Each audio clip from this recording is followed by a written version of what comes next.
Have you ever been so excited to talk to someone new? I mean, really, really excited. You meet them online and you think, wow, this could be it. A new friend, a new connection. You start a conversation, feeling all the good vibes. The first few exchanges are great.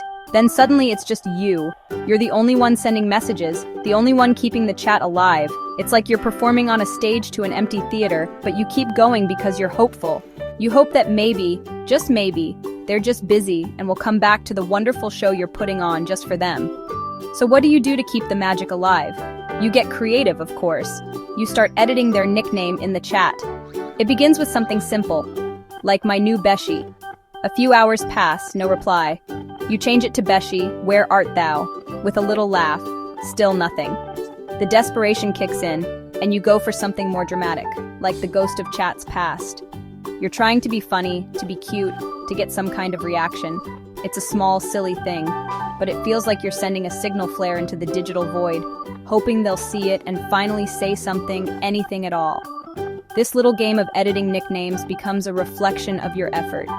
Each change is a testament to how much you want this connection to work. You're putting in the work, watering a plant that might not even be real. You add emojis, you use funny fonts, you do everything you can to make the chat window look alive and happy, even if the conversation itself is flatlining. It's a lonely little party that you're hosting, decorating, and attending all by yourself. You're both the host and the only guest, hoping the guest of honor will eventually show up to the celebration you've prepared. But underneath all the fun and games, a sad feeling starts to creep in. It's the slow, painful realization that you might be the only one who cares. The silence on their end gets louder with every nickname you edit. It's like you're shouting into a canyon and the only thing that comes back is the echo of your own voice. You start to question yourself. Am I being too much? Am I annoying? Am I trying too hard for someone who isn't even giving me the time of day? The playful act of changing nicknames slowly turns into a painful reminder of your one-sided effort, a digital monument to your unreciprocated energy. The feeling is just ouch. It's a special kind of ouch that hits you right in the self-esteem. You look at the chat log, and it's a long, scrolling monologue of your own thoughts. It's like reading a diary entry that you accidentally publish for an audience of one, an audience that has left the building.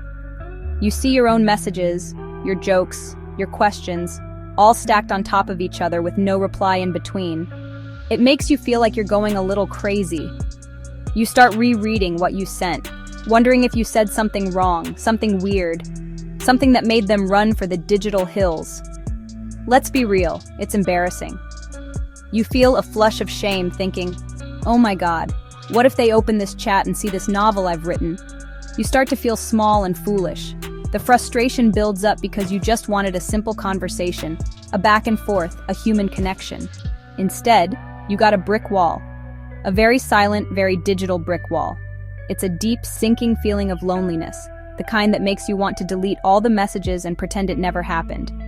You feel like you've been caught trying on clothes in a store, and you suddenly realize everyone has been watching you make a fool of yourself. Why do we do this? Because we're human. We crave connection.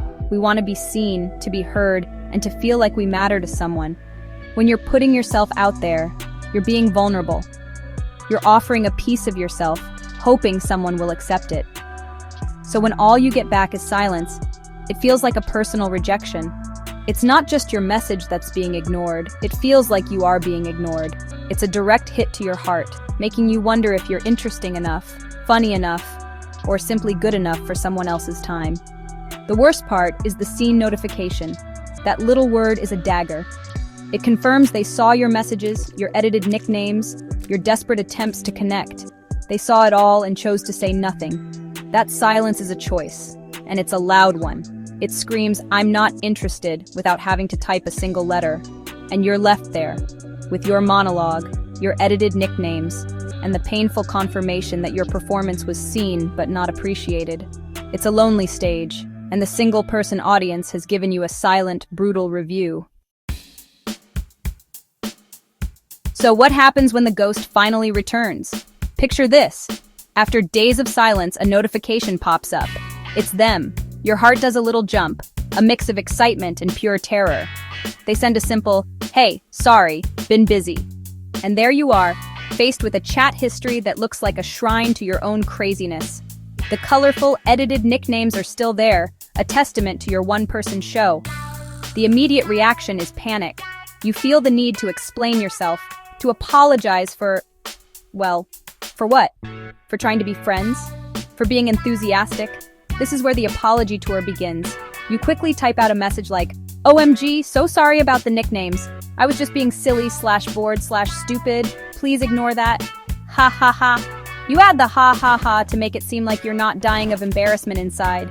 You're trying to downplay your own feelings and efforts, making it seem like a joke so you don't come across as desperate or intense. You're essentially apologizing for having a personality and for showing that you were invested in the conversation. It's a strange and humbling experience, having to apologize for your own enthusiasm. Sometimes they laugh it off.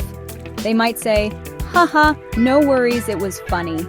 And for a moment, you feel a wave of relief. Maybe you didn't scare them away. Maybe you can salvage this. But other times, the response is cold. They might ignore the apology altogether and just change the topic. Or worse, they leave you on scene again. That second wave of silence is even more painful than the first. It's a confirmation that your apology wasn't enough, or that they genuinely think you're weird. And that's when you learn a tough lesson about people. Ultimately, this experience teaches you that you can't control how other people react. You can explain your intentions. You can apologize for making them uncomfortable, but you can't force them to understand or accept you. Their reaction is about them, their preferences, and their own communication style. It's not always a reflection of your worth. You might be a whole glorious fireworks display, but some people are just looking for a quiet candle. And that's okay.